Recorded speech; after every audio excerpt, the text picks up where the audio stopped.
حافظوا علی الصلوات، پوری پابندی کرو تمام نمازوں کی، والصلاۃ الوسطیٰ، خاص کر نماز عصر کی، وقوموا للہ قانتین، اور کھڑے ہو جاؤ اللہ کے لیے عاجزی کے ساتھ۔ فإن خفتم، پس اگر تمہیں ڈر لگنے لگا، فرجالا، پس پا پیادہ، رجال راجل کی جمع ہے، پا پیادہ یعنی نیچے کھڑے ہو کر، او رکبانا، یا سوار ہو کر، سوار تو چل کے بھی پڑھ سکتا ہے، اور پا پیادہ ماشین نہیں کہا، راجلن، اور یہ تفسیر بخاری نے پسند کی ہے۔ شوافی اور حنفیہ کا اختلاف ہے، شوافی کے نزدیک چلتے ہوئے بھی نماز ہو سکتا ہے پیروں سے، امام اعظم کہتے ہیں چلتے ہوئے نماز نہیں ہو سکتی۔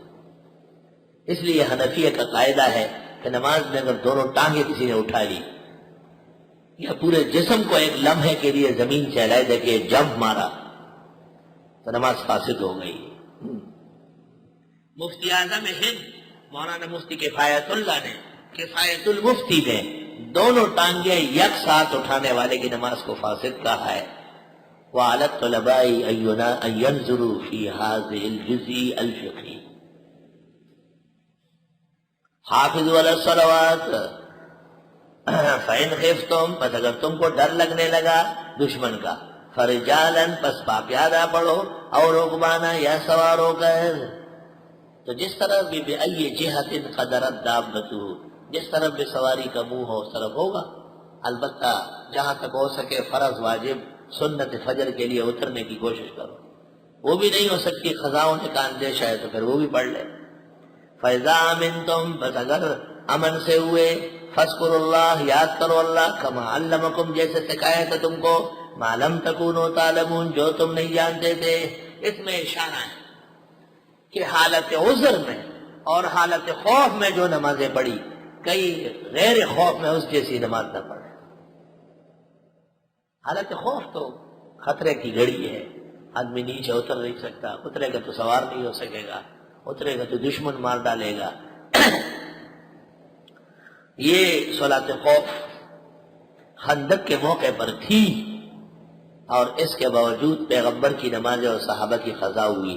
امام اعظم کہتے ہیں کہ اس لیے کہ ماشین نہیں ہو سکتی، چل چل کے نہیں ہو سکتی، چل چل کے، اور رک سکتے نہیں۔ آپ نے فرمایا ملا اللہ قبورہم وبیوتہم نارا شغلونا عن الصلوات وعن الصلاۃ الوسطیٰ، مشرکین کی قبروں کو اور گھروں کو خود آگ سے بھرے، انہوں نے بھی نماز نہیں پڑھنے دی، اثر بھی قضا ہو گئی۔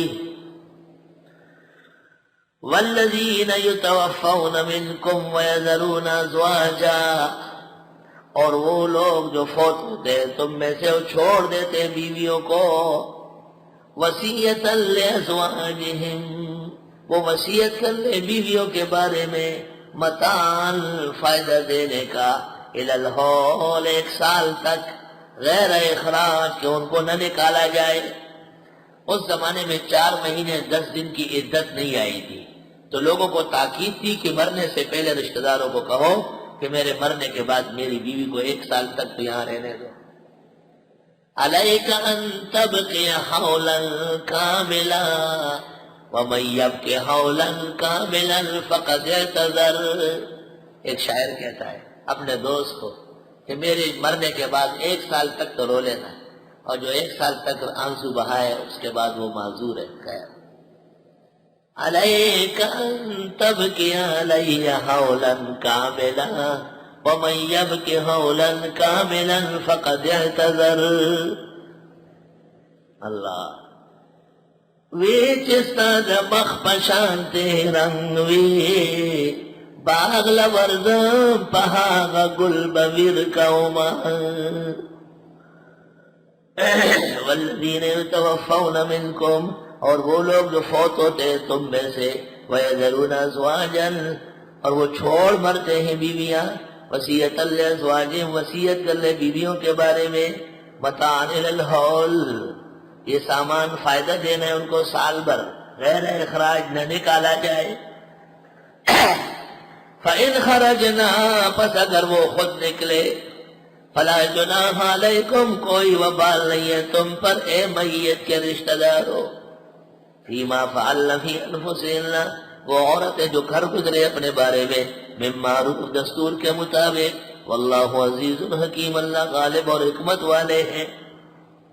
مفسرین کہتے ہیں 4 اشہر و عشرہ کی آیت سے یہ بالکل یہ منسوخ ہے، اس عاجز کے نزدیک استحباب کے درجے میں باقی ہے۔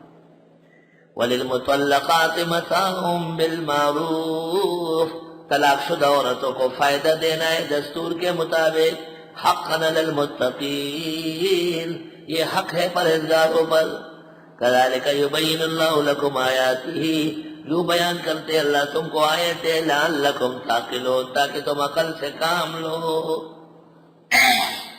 عورتیں کہتی ہمارا حق نہیں، مضمون مکمل ہو رہا تھا پھر کہا طلاق تو دی ہے تم نے، زندگی اجاڑ دی، حق پورا ادا کر لو، خبردار اگر تم نے خدا کا خوف ہے حق تلفی نہ کر۔